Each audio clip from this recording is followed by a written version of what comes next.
तर मित्रांनो, आपण आरबद्दल बोलतोय आणि आपण काय बोलतोय की आर हा अनेक वचनी करत्यास वापरतात. जसं इथे वाक्य आहे, they are my friends. They are my friends म्हणजे काय, ते माझे मित्र आहेत, त्या माझ्या मैत्रिणी आहेत. परंतु खाली एक वाक्य पुढे स्क्रीनवर, we are in the park. आपण पार्कमध्ये आहोत, आपण उद्यानामध्ये आहोत. वीचा अर्थ आम्ही किंवा आपण होतो. आणि तुम्हाला जर घरचा फोन आला पप्पाचा की बाळा तू कुठे आहे, तर तुम्ही इंग्लिशमध्ये सांगू शकता, papa we are in park.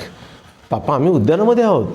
Papa my brother and me are in park. पापा माझा भाऊ आणि मी पार्कमध्ये. Papa Rahul and me are in park. पापा राहुल आणि मी पार्कमध्ये. ओके. पप्पाला प्रश्न विचारू शकता, पापा व्हेर आर यू, तुम्ही कुठे आहात. हाऊ आर यू, तुम्ही कसे आहात. व्हेन आर यू देअर, तुम्ही तिथे केव्हा असता. Papa I am in the park at this time, ह्यावेळी मी पार्कमध्ये असतो, ह्यावेळी मी उद्यानात असतो. तर we are in the park. तुमच्या लक्षात आले, वी म्हणजे आपण किंवा आम्ही, आर म्हणजे आहोत, इन पार्क उद्यानात. आता इथे आर का आलाय, तर वी अनेक वचनी करता आहे म्हणून. फक्त यू अपवाद आहे मित्रांनो. यू एकटा असला तरी त्याला आर वापरतात. यू सोडून कोणताही अनेक वचनी करता असू द्या, कुठलाही प्लुरल सब्जेक्ट असू द्या, त्यास आर वापरतात. आता यू, कारण अनेकांना यू म्हणतात आणि म्हणून यू एकटा असला तरी आर आणि अनेकांनाही आर वापरतात. तर तुम्हाला म्हणायचे की हे माझे भाऊ आहेत, these are my brothers, not this is my brother चालेल. परंतु अनेक भाऊ आहे, दोनपेक्षा जास्त भाऊ आहे, तर दीज आर माय ब्रदर्स हे माझे भाऊ आहे. मग दीज कुठे कुठे वापरतात, तर जवळचे अनेक वचनी करते दर्शवण्यासाठी. जसं दीज आर माय पेन्सिल्स, ह्या माझ्या पेन्सिल्स आहे. दीज आर माय बुक्स, हे माझे पुस्तक आहे. दीज आर माय नोटबुक्स, ह्या माझ्या वया आहे. दीज आर माय फ्रेंड्स, हे माझे भाऊचे मित्र आहे. दीज आर माय फ्रेंड्स, ह्या माझ्या मैत्रिणी आहे.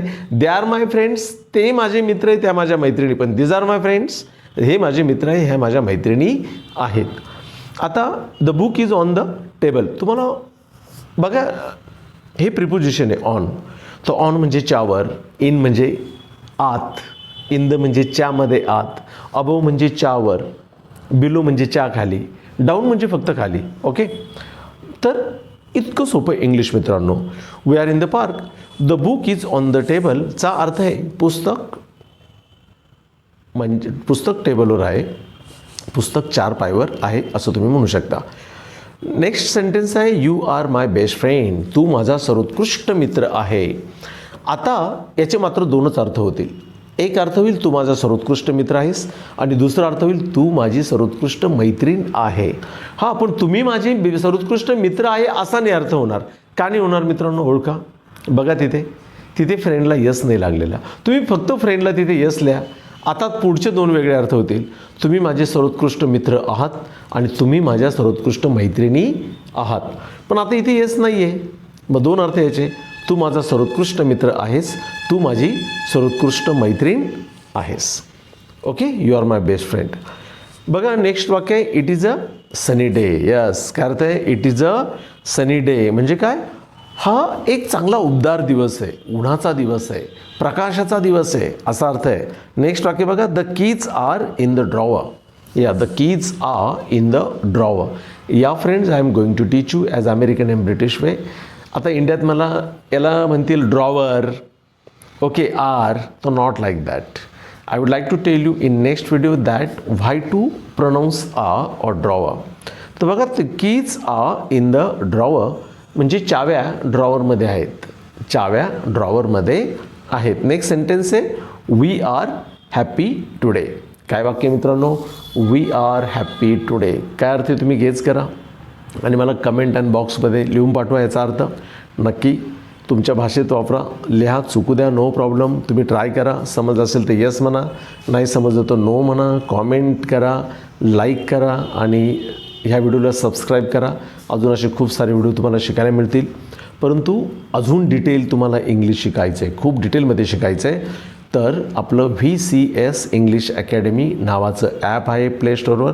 काय नाव आहे आपल्या ॲपचं प्ले स्टोअरवर, VCS इंग्लिश अकॅडमी. हे तुम्ही प्ले स्टोअरवरून डाउनलोड करा आणि काही फ्री व्हिडिओ बघा. तुम्हाला खूप डिटेल जायचं असेल तर अत्यल्प दरामध्ये तुम्हाला व्हिडिओज, तुम्हाला इंग्लिश स्पीकिंग कोर्स करता येईल, शिकता येईल, समजून घेता येईल. आणि काय होतं मित्रांनो की कुठेतरी आपण कॉन्सन्ट्रेटेड असलो, आपलं लक्ष एकाग्रित असेल आणि कुठेतरी एकच गोष्ट फोकस्ड असेल तर आपण ती लवकर शिकतो. आता ॲपची तुम्हाला मदत काय होईल की ॲपमध्ये सिस्टमॅटिक आपल्या मातृभाषेत खूप सारे असे व्हिडिओ तुम्हाला बघता येतील, समजेपर्यंत पुन्हा पुन्हा बघता येतील, शिकता येतील, चांगलं इंग्रजीत बोलता येईल. आणि इंग्रजीत बोलणं ही काळाची गरज आहे. बघा, तुम्हाला आयुष्यात काहीतरी करायचं आहे तर इंग्लिश बोलण्याशिवाय पर्याय नाही. Whatever you want to be in your life, doctor, engineer, okay, businessman, producer, singer, director, whatever you want to be in your life, first of all you should have command over English language. You should speak English fluently, properly, and for these things I am here to help you. So friends, download VCS English Academy app in your mobile, see free videos, and if you like this video, subscribe it, comment over it here, and share this video to your friends, relatives, and to all those you love. So friends, I hope you are happy today.